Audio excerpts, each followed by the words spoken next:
مولاي صل وسلم دائما أبدا على حبيبك خير الخلق كلهم. Ketika Rasulullah Sallallahu Alaihi Wasallam belum lagi diciptakan, dilahirkan, kita dari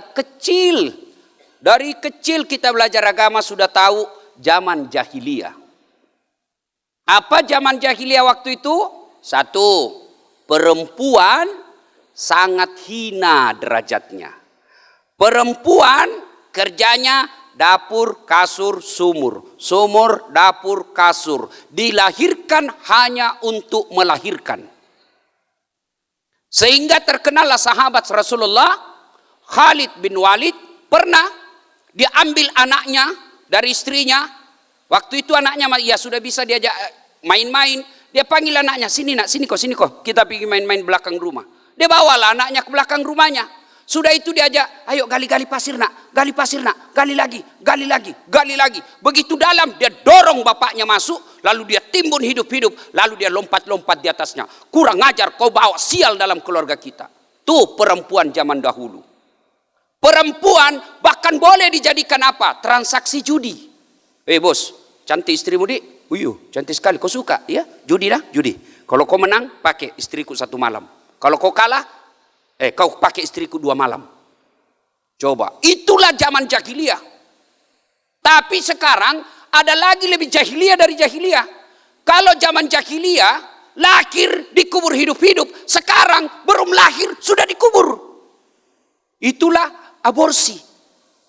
Kalau zaman jahiliyah kan sudah lahir baru dikubur. Sekarang belum lahir sudah dimatikan. Zaman jahiliyah.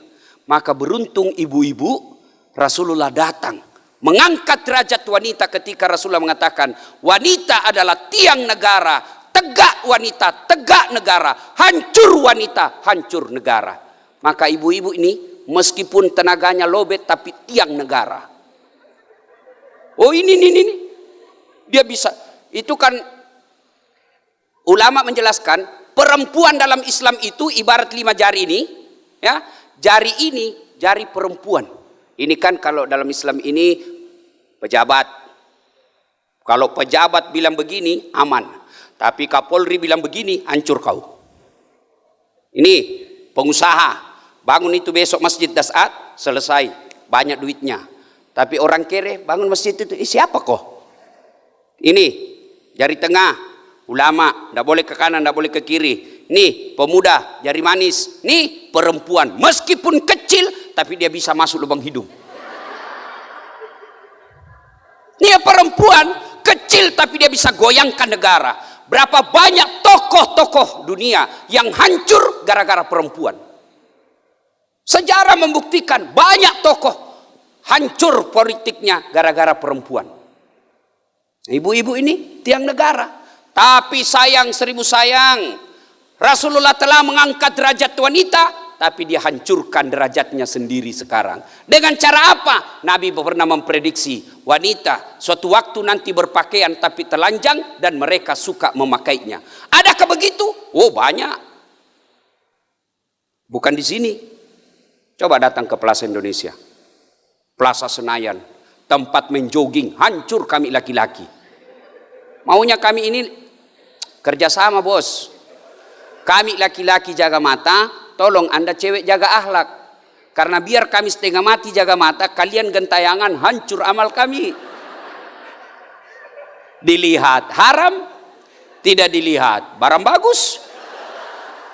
Coba lihat ibu-ibu. Bahkan ibu majelis taklim sendiri banyak sekarang yang merendahkan derajatnya. Dengan cara apa? Coba kita lihat. Olahraga lah dia. Ustadz olahraga haram? Tidak. Ibu-ibu olahraga sunnah, sehat supaya kuat ngurus anak, supaya suamimu tidak poligami. Tapi jangan campur laki perempuan. Ini depan kantor bupati, laki-laki perempuan campur, perempuan di depan, laki-laki di belakang, perempuan bajunya sempit, jilbabnya sempit, roknya sempit, bapak-bapak di belakang. Majulah ini ibu-ibu. 1, 2.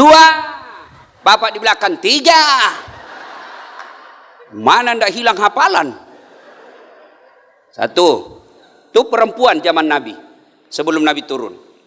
Apalagi zaman Nabi sebelum dilahirkan, orang-orang Arab minimal 4 tuhannya. Latta, Manat, Uzza, Hubal. 4 tuhannya. Yang paling kaya, dia bikin tuhannya dari apa? Emas. Bawanya sedikit, perak. Bawanya lagi, kayu. Yang paling miskin, tepung terigu.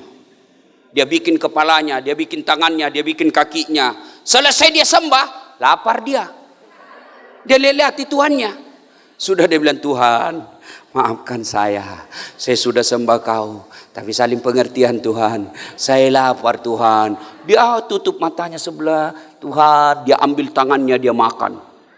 Belum kenyang, dia ambil kakinya, dia makan. Belum juga selesai laparnya, dia makan kepalanya Tuhannya. Sadis-sadisnya bangsa Indonesia sampai detik ini belum ada yang makan Tuhannya.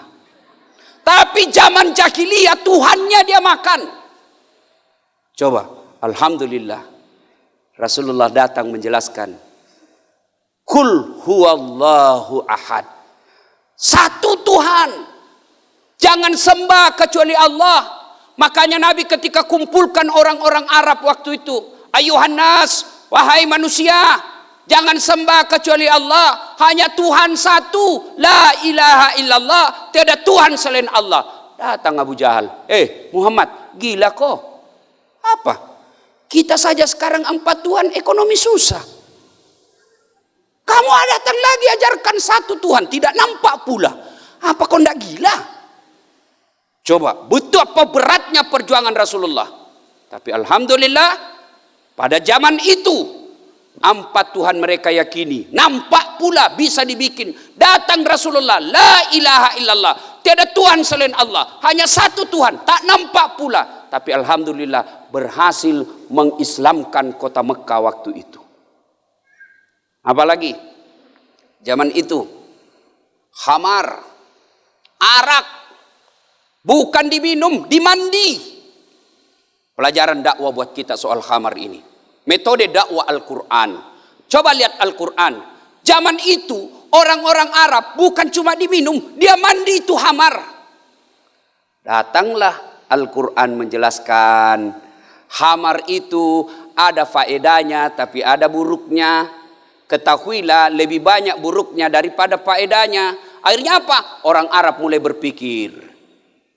Lama turun tahap kedua. La takrabuz zalata wa antum sukara. Jangan kau dekati solat ketika kau dalam keadaan mabuk. Artinya 5 kali solat, 5 kali tidak boleh mabuk. Makin jauh, makin jauh, makin jauh.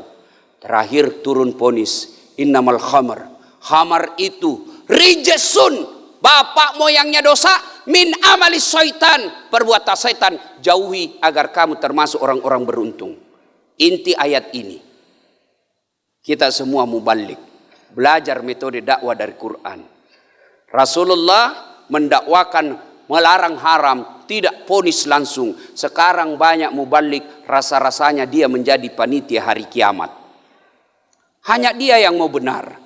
Berbeda pendapat dia kafirkan padahal sesamanya muslim.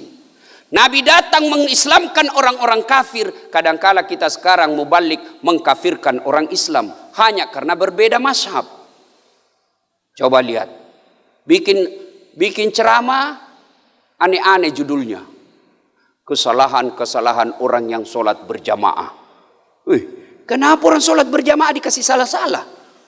Anak muda yang baru hijrah langsung tidak usah sholat deh, ternyata banyak salahnya.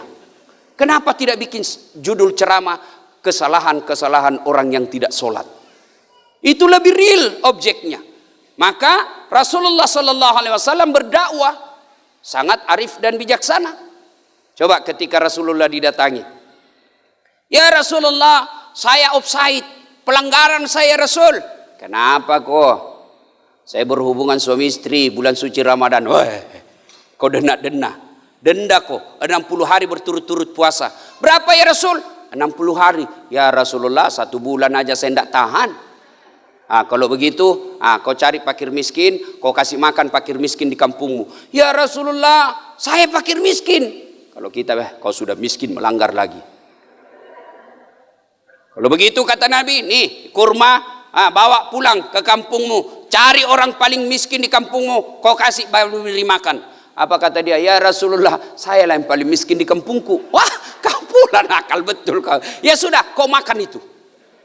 Coba, begitu arif dan bijaksananya Rasulullah dalam berdakwah. Zaman jahiliyah ada yang disebut diskriminasi. Budak tidak punya hak sama sekali. Beda dengan pembantu. Ibu-ibu punya pembantu di rumah, itu bukan budak. Itu pekerja. Beda kalau budak. Budak itu bu hak milik. Tahu yang namanya hak milik ibu? Ya sama handphone. Namanya handphone saya punya. Boleh saya banting, boleh saya jemur, boleh saya rendam, boleh kasih orang, boleh saya pakai lempar orang. Kenapa? Saya punya. Begitulah budak, hak milik. Tidak punya hak sama sekali. Dan pada saat itu orang hitam itulah umumnya jadi budak. Tidak punya hak sama sekali. Turun Al-Quran. Memberikan persamaan antara manusia. Tidak ada perbedaan orang Arab dengan bukan Arab kecuali takwanya. Jadi orang Amerika sebelum mereka kenal namanya HAM, kita orang Islam sudah tahu itu HAM, hak asasi manusia. Bisa dibayangkan seandainya tidak ada Al-Quran, perempuan hanya menjadi budak nafsu. Kita rakyat jelata tidak akan punya hak sama sekali kecuali kita punya pangkat dan jabatan. Kita tidak akan punya peluang untuk menjadi manusia terhormat ketika kita bukan bangsawan. Tapi Quran hadir menghilangkan semua itu. Alhamdulillah. Kita bersyukur kepada Allah. Bagaimana cara bersyukurnya? Tidak cukup dengan hanya mengucapkan Alhamdulillahi Rabbil Alamin. Bagaimana cara syukurnya? Satu, pelajari Al-Quran. Hafal Al-Quran. Penting hafal Al-Quran. Yang jauh lebih penting mengamalkan isi kandungan Al-Quran. Lomba hafal Quran luar biasa. Tapi lebih luar biasa mengamalkan apa yang kita hafal. Yang ketiga, setelah itu jangan cuma kita nikmati sendiri Quran itu, tapi dakwakan Al-Quran sampai akhir hidup.